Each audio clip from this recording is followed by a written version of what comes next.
Mag-search kayo sa trivia. Ano ang dominant ngayon na nabubuhay ng mga edad? 50 years old. Pag nag-50 years old ka, maswerte ka na. Pag nag-51 years old ka na, bonus mo na yun. Pag nag-60 years old ka na, bonus mo na yun. Di ba? Malapit na ako magka-bonus. 47 na eh. Oh. Sa totoo lang, hindi natin masabi ang buhay ng tao. Pero, ang ibabalyo ko sa inyo, ito yung isi-share ko sa inyo. At the age of 25 years old, nasa field na ako. Napakagaling na. Alam niyo ba, pag nagse-celebrate ng birthday yung tropa, nagbibigay ako ng manok. Nagbibigay ako ng alak. Kasi alay yun. Papasasalamat sa taong umaabot ng 1 taon sa buhay niya. Diba? Hindi mo na maulit yung mga panahon na dumadaan. Kahit sabihin natin ngayon, nagtatrabaho kayo, di ba? Nagtatrabaho kayo. Oras-oras, nagtatrabaho kayo. Pag walang okasyon, okay lang. Pero yung kasamahan nyo, may nagbe-birthday, minsan lang yun dumaan sa buhay niya. Di ba? Once in a year lang yan. Hindi ko naman sinasabi na may bisyo kayo or wala. Importante, you sympathize kung sa essence ng birthday celebration, anniversary celebration, lahat ng mga celebration dyan, samahan nyo, damayan nyo. Kasi, yun yung moment na masaya siya. Pamilya kasi kayo eh. Di ba? Ang kinakain nyo sa araw-araw na lumilipas, may pagkakaiba ba? Magkasama. May pagkakaiba? Wala. Breakfast, lunch, saka dinner, magkakasama kayo. Ang tulugan nyo, isang lugar lang din.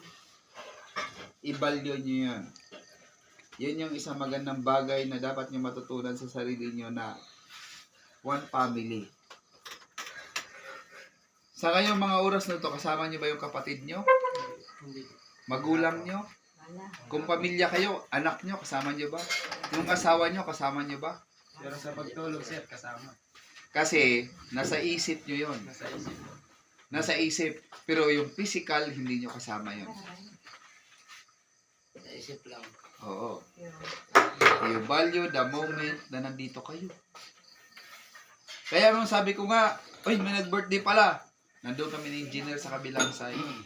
May birthday pala. Sasamahan ko kayo. Kasi, napaka-valuable yung moment na yun na maging part ako ng history ni Papay. Diba? Uy, nung 64th birthday ko, kasama ko si Colonel Sotelo. Yung wife niya. Yung grupo. Si engineer. Yung asawa ni engineer.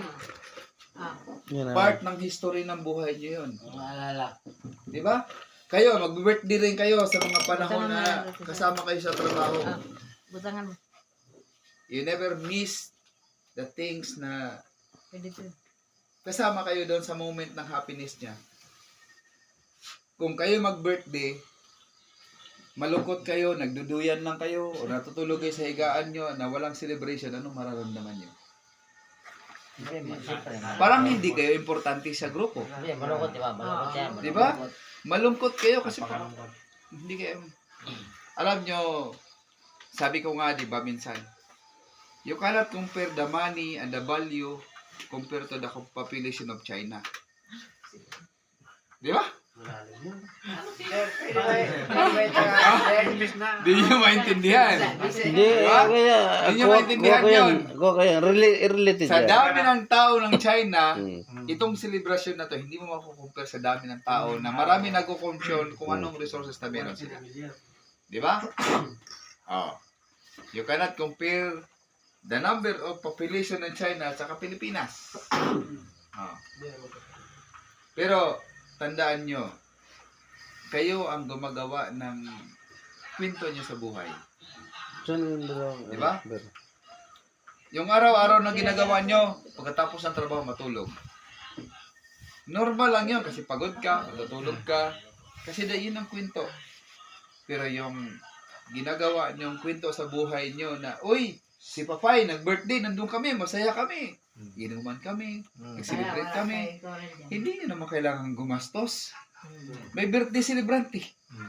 Di ba? Kung magbigay ka at pasalamat sa birthday celebrant, normal lang yon.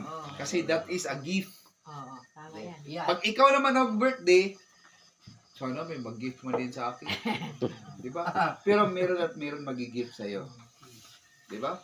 Hindi naman required yun. Pero yung the way na magpasalamat ka dahil nadugtungan ng isang taon yung buhay mo, masaya yun.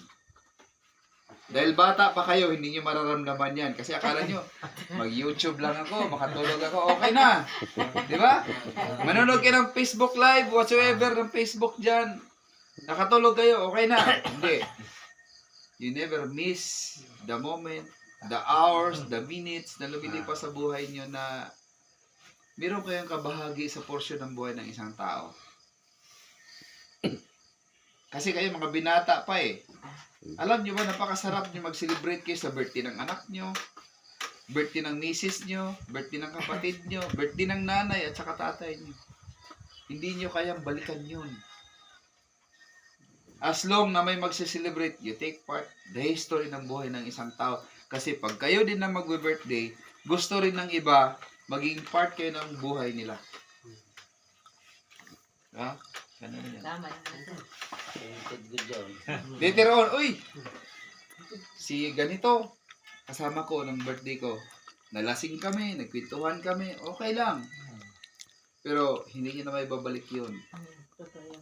You make your own history. Manaraan Lalo na yung nangangarap na magsundalo. Sino ba Tatlo na nangangarap na magsundalo? Mga pinaka pa yan eh. Matanda ka na. Ah, di ba? Mga bata pa yan. Mga bata pa yan. Ha? Dati. Oh. Alam niyo ba, pag nagsundalo kayo, mas worst pa ang buhay niyo sa ganitong bagay. Hindi ko sinasabi mag-practice na kayo. Kundi sa normal na buhay natin, di ba nagpupuyat tayo kahit barkada natin pag nagbe-birthday. Makikidamayan tayo. Eh, si Papa hindi nyo naman kasi barkada eh.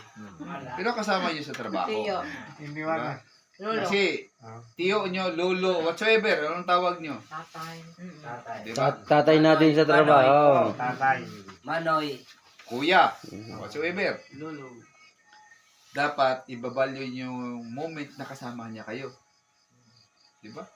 Kasi pag dumating na kayo sa portion na ganon, yung experience niya, hindi niyo pwedeng pantayan yan. Siguro ang layo ng ganon. Siya, pabalik na, kayo papunta pa lang. Tama. Diba? Galing, oh. Hindi niyo pwedeng i-compare yung sarili niyo kasi sa haba ng panahon niya sa trabaho at nandito kayo sa trabaho, parehas kayo. Sabihin niyo, ang galing pa man ako dyan sa matanda na yan. Hindi. Kasi Huwag niyong i-compare yung experience niya sa experience niyo. Dahil hindi niyo alam yung pinagdaanan niya sa pagdadaanan niyo pa lang. Di ba? Kaya ang gusto ko sa inyo, matuto kayo sa pinagdaanan nila. Kasi, the more na pagsalubong kayo, di niyo alam, pag natuto kayo sa dinaanan nila, mas mahihigitan niyo pa sila. Kasi natuto kayo sa pinagdaanan nila. Diba? Di ba? Paano nabuo ang math? Paano nabuo ang English? Paano nabuo ang Pilipino? Dahil yun sa mga nauna. At na-develop sila. Alam nyo ba na kahit grade 6 pa lang yung mga natatanda natin, professor na sa Ang gagaling. kolehiyo? Totoo yun. Sa atin, kailangan pa natin graduate ng college para maging professor tayo. Ako siya. Di ba? Di pala. Kailangan natin graduate ng college para maging teacher. Hindi pa tayo professor nyon. Kailangan pa natin mag-masteral para maging professor tayo. Di ba? Pero sa kanila, grade 6 pa lang, professor na. Yun yung tandaan nyo lagi. Kaya kayo mga bata, alam nyo ba, kahit nang mamano ako sa matatanda, mas mahilig ako makipagkwentuhan sa matanda. Kasi ang matanda, maraming nasi-share sa inyo. Kaysa yung kaedad nyo, puro kabulastugan lang yung pwedeng ikwento nila. Totoo yan. Opo, sir. Di ba? Totoo yan. Tama po. O, puro kabulastugan lang. Uy, maganda dito. Punta tayo dun. Di ba? Ganun lang kasimple. Pero, matuto kayo